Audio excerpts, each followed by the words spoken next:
यदा गृहग्रस्त इव क्वचित् धसत्या क्रंदते ध्यायति वंदते जनम मुहुः श्वसन वक्ति हरे जगतपते नारायणिति आत्मम मतिर्गतत्रपः। नमस्कार मित्रों, ये जो श्लोक है ये प्रहलाद उपदेश का 47वां श्लोक है जिसे हम आज गहराई से समझेंगे। तो आइए सबसे पहले इसके अर्थ को समझते हैं। तो जो श्लोक है वो कहता है यदा गृहग्रस्त इव क्वचिद, अर्थात जैसे जब कोई किसी भूत से ग्रस्त हो जाता है। धसत्या क्रंदते ध्यायति वंदते जनम, अर्थात हंसता है, रोता है, ध्यान करता है, जनों की वंदना करता है।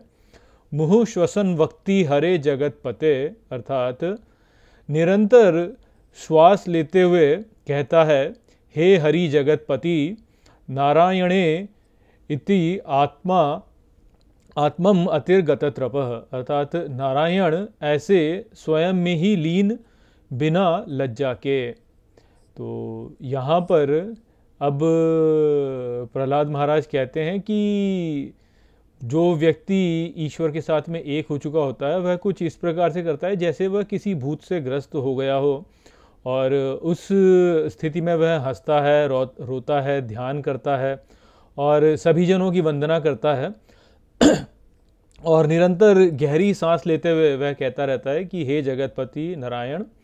इस प्रकार जो है वह स्वयं में ही लीन हो जाता है और उसमें कोई लज्जा नहीं रहती।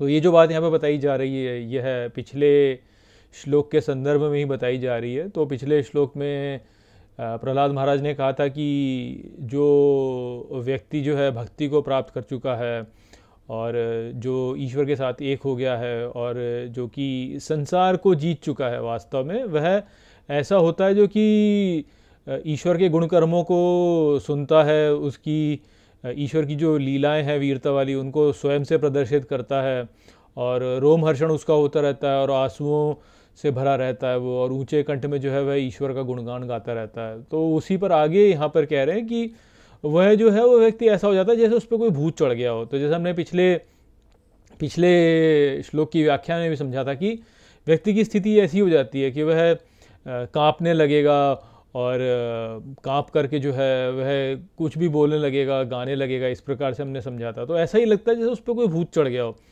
और बहुत सारे लोग ये कहते हैं कि अरे ये तो जो है कोई नाटक कर रहा है या ये तो पगला गया है, इस प्रकार से लोग बोलते हैं। किंतु वह वास्तव में चेतना की एक उच्च स्थिति को पहुंच चुका होता है जिसको कि ट्रांस भी कहते हैं। अंग्रेजी में इसके लिए जो शब्द होता है ट्रांस, कि व्यक्ति ट्रांस में चला जाए। तो उस प्रकार की स्थिति हो जाती है और व्यक्ति जो है फिर उसमें लज्जा नहीं रहती, क्योंकि ये जो स्थिति है वो कुछ ऐसी है जहाँ पर कि व्यक्ति लोगों को देखता ही नहीं है, वह सब में ईश्वर को देखने लगता है। जब वह सब में ईश्वर को देखने लगता है तो लज्जा वाली कोई उसमें बात ही नहीं रहेगी, क्योंकि ईश्वर तो भीतर भी सब कुछ देख सकता है, बाहर भी सब कुछ देख सकता है। तो कुछ छुपाना है या किसी से लज्जा करना वह तो स्थिति ही नहीं रह गई। आप तो पूर्णतः नग्न हो गए ईश्वर के आगे, ये वाली स्थिति हो जाती है। तो इसलिए उसमें कोई लज्जा नहीं रहती है। फिर वह जो है सहज हो जाता है कि जो भाव अंदर है वह ही भाव जो है वो बाहर प्रकट होने लगते हैं। तो इस कारण से जो है फिर वह हंसने लगता है, रोने लगता है, ध्यान करने लगता है और सबके आगे नमन करने लगता है। सबके आगे नमन इसीलिए करता है क्योंकि वह सब में ईश्वर को ही देखता है, उसको एकता दिखती है। उसको ऐसा नहीं लगता कि अच्छा ये व्यक्ति अलग है, वो व्यक्ति अलग है, वो व्यक्ति अलग है और ये व्यक्ति अलग है, इस प्रकार से नहीं लगता उसको ऐसा लगता है कि सब एक ही हैं। तो क्योंकि वह सब में ईश्वर को देखता है तो वह फिर जनों को देखता ही नहीं है, वास्तव में ईश्वर को देखता है और ईश्वर के आगे नमन करता है, इसलिए जनों की वंदना करने लगता है। वह उसके भीतर का भाव जो है और उसके बाहर का भाव, उसमें कोई भेद नहीं रहता। फिर जो भीतर का भाव है वह ही बाहर प्रकट होने लगता है।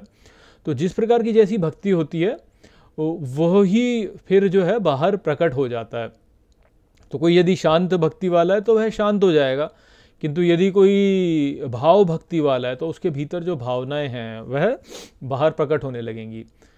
तो इसलिए ऐसा होता है और तीव्र श्वसन होने लगता है व्यक्ति का, उसकी सांस जो है भारी हो जाती है, वो कांपने लगेगा और ईश्वर की वंदना करने लगेगा सब जगहों पर।